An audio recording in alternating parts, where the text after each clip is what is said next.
are the stakes if we choose wrong? What are the stakes? What's the big deal, right? What if America becomes like everybody else? So what? People in Spain seem happy. People in France seem happy. People in Italy seem happy. What's the big deal? Here's the big deal. The big deal is that every single generation of America has left the next better off.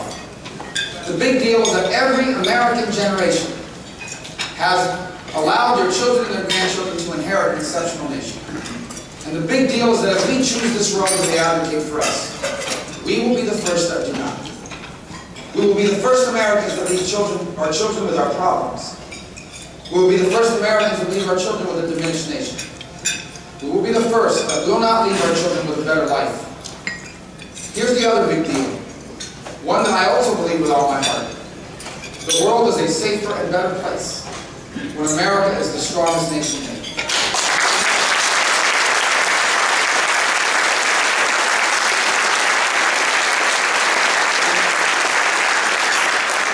For the last 100 years, the American nation has used its power and prosperity not in pursuit of territory, not to enslave people, not to conquer lands, but almost exclusively to defend freedom and liberty of other people. Don't mind me because it would inspire me. It's not a soundtrack.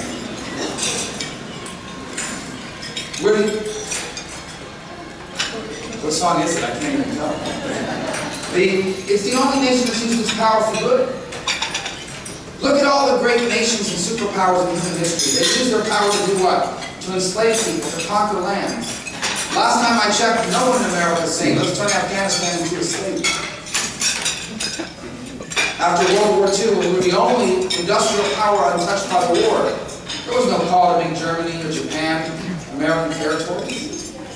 Time and again, the American people have used their wealth and have offered the lives of their children for the freedom and security of others. The world is a better place when America is the strongest nation in it. And our children deserve to inherit a strong and prosperous America, which is what you and I will love. Which is at its core the reason why I'm running for the U.S. Senate. Look, let me be frank. Let's talk about, no pun intended, the elephant in the room. This is not an easy race. Running against the incumbent governor of your own party in your own state is not the easiest thing to do. One of the things that gives me great comfort is that I know that I'm doing this for the right reasons. If I was doing this because I wanted to be somebody, because I wanted a title, there are other things I would have run for. And I'm a human being, believe me. All of us are susceptible to the desire to have a title or be something. But I know I'm running for the right reasons because I know this is not the next logical step up the political ladder. But I know it's important that I run. By the way, this race is not about me at all. I am a person. I could never have done this 2 years ago. And if this opportunity presented itself 2 years from now, I couldn't have run either. I just happen to be the American citizen at this moment in history in Florida that has the opportunity to do this. 2 years from now, I may have to be one of you.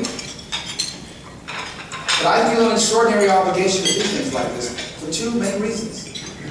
Number one is because of the blessings and opportunities America has provided me. Lately, there isn't a night that goes by that I don't thank God that Cuba, where my parents were from, was 90 miles away from America, not 90 miles away from Spain, or Italy, or Canada, or Belgium, or Massachusetts.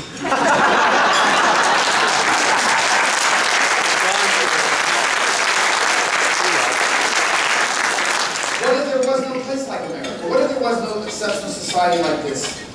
Where would they have gone? Where would I be tonight? What would I be doing? That extraordinary opportunities that I've had in my life. You understand, my grandfather was raised one of 12 children in the countryside of Cuba, no running water, the floors were dirt. My dad his mom died when he was 6 years old. He worked every day the day after her burial, until he just retired 5 years ago at 76. He was a security guard in Cuba, whose deal with the owner of the five and dime that he worked at was, I'll be your security guard, you pay me a little bit, you let me sleep in your storeroom. You know how extraordinary it is that the son of people like that can grow up to run and actually have a chance to be in the U.S. Senate race, to be Speaker of the House, to be a lawyer? That would have been impossible anywhere else. But those blessings come with responsibilities. Responsibilities can be in many ways. We all have ways that we can serve. Maybe it's the 9/12 movement.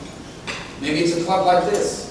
Maybe it's walking door to door or making calls. I have the opportunity to serve in this capacity at this moment. I have an obligation. And I feel that obligation. I feel that sense of it. My second obligation is to my children. It's the most important job that I have.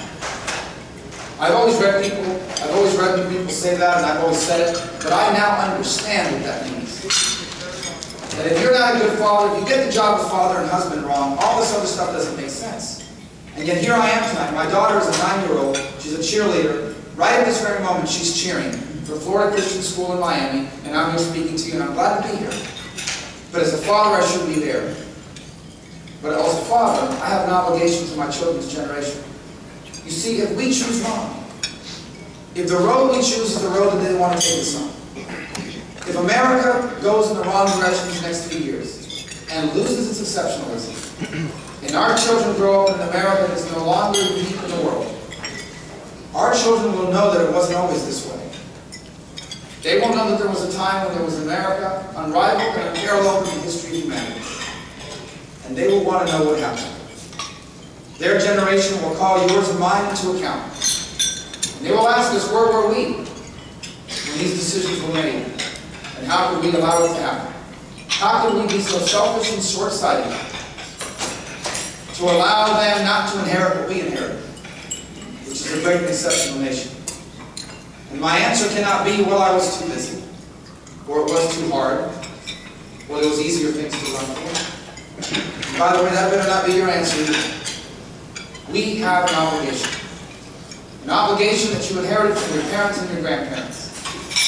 Because our common heritage as Americans is that every single one of us can track ourselves back, whether it was 1 generation or 4 generations ago, to someone who could not be who God meant to be in the nation of their birth. And they were fortunate and blessed to have a place like this to come to. That's why America is the greatest collection of go-getters in human history. It is the one place on earth where no matter who your parents were, where you were born, or what the circumstances of your life may have been, you can fulfill your God-given ambition and potential if you're willing to work hard and play by the rules. Every single one of us can track our history back to a father that worked 2 jobs, or a mother that sewed on the weekends, or baked, or did whatever it took, so that the doors that were closed for them would be open for you. Every single one of us. When I speak at events like this, I'm reminded of that. My dad stood behind the bar like the one you saw out there with little wheels on it. You know why he stood behind the bar like that for 35 years, well into his 70s? So that one day his son or his daughter, or all of them, could sit at tables like this, or even more, stand behind a podium like this one. The desire to leave your children better off than yourself. To open doors for them that were closed for you. It is a universal hope of all parents. But only in this great exceptional nation has that promise been rewarded time and time again. Will that promise survive one more generation? Or will it end with us? That is the great cause of our time. Those are the stakes of this moment. And it is why we cannot afford to continue to elect people that do not know why they want to serve. People that will say or do anything to get your vote, and I mean anything.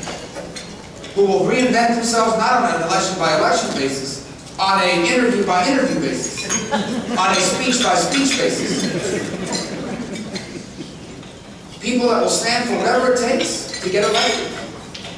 And believe that they can raise so much money that they can fool you into falling into that trap. So let me tell you something, and I'll close with this. If we have reached a moment in our history where people can raise so much money that they can reinvent themselves before your very eyes, then we as a people are in more trouble than we ever thought. Because the moments that we live now are as critical as ever. Every single generation of Americans faced the challenge of their time and did what had to be done. And so the American promise has survived for 1 generation more. Now it is our turn. These things will not solve themselves.